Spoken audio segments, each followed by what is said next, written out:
Howdy, Porter Panthers. It's story time again. And today's story is Alfie. Alfie. It's written by Thyra Hayter.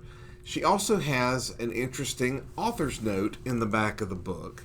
And I usually don't read that, but in this case, it's so good I've got to read it. So hang on at the end of the story and I'll read the author's note. So let's get into Alfie.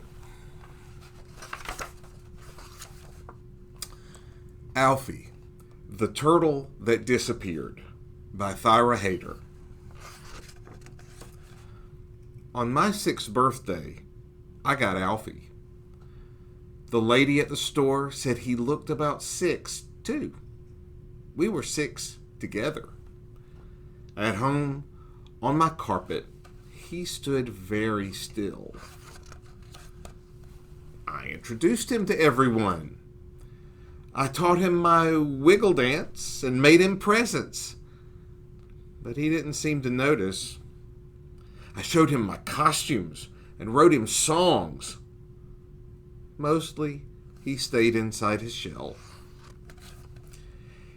Every day I told him stories, like how Dasha got new overalls and how Ruth lost a tooth and how Peter from downstairs got a fish. I even told him my best joke about the walrus wearing pants. But he didn't seem to get it. After a while, I kind of forgot about Alfie.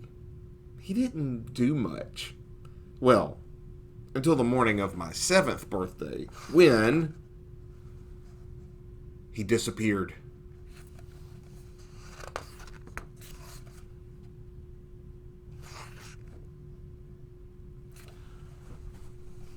When I first saw Nia, I knew she was special. She told me that I was 6, and she was 6 too. I had never been 6 before, but I was happy we were 6 together. Her home tickled my toes, but she smelled nice, so I was calm. She had tons of friends. Nia taught me to dance. I practiced wiggling inside my shell. She gave me presents. I had never been given presents. She made me laugh and laugh and laugh. How could I make her happy as she made me? I had to think. And think. And think. Nia was planning her 7th birthday. She told me we were going to be 7 together. I had to find her a present. There were some good options behind the couch, but they were too dusty. I looked in all the corners and shadows and cracks and found some great places, but no great presents. I asked Toby, and he said, "You should try outside. Outside is the best. Outside is the best. Get her a stick." I had never been outside before. I climbed past stinky things and sweet things, but nothing as fun as Nia. I had to keep looking. I had to take a risk. I crunched through the reds and oranges and yellows, but the longer I looked for a special one, the browner they got. I found a nice blue cap, but it was too small for Nia's head. There was nothing in the desert. My toes were cold and my heart was sad. I would never find a present as special as my friend.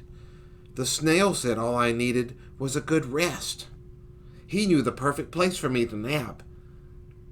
"Just over those stones," he said.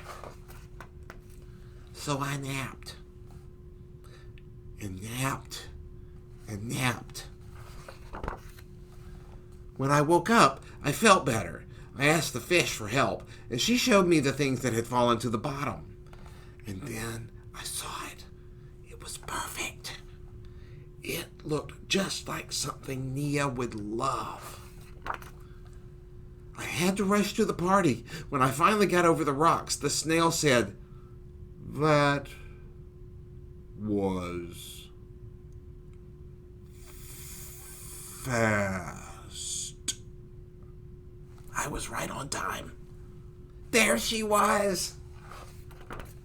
I could tell Nia was very surprised and happy. I had brought her the perfect present. And now we were 7 together. Author's note. On my 6th birthday, I got Alfie in real life. I loved everything about him at first.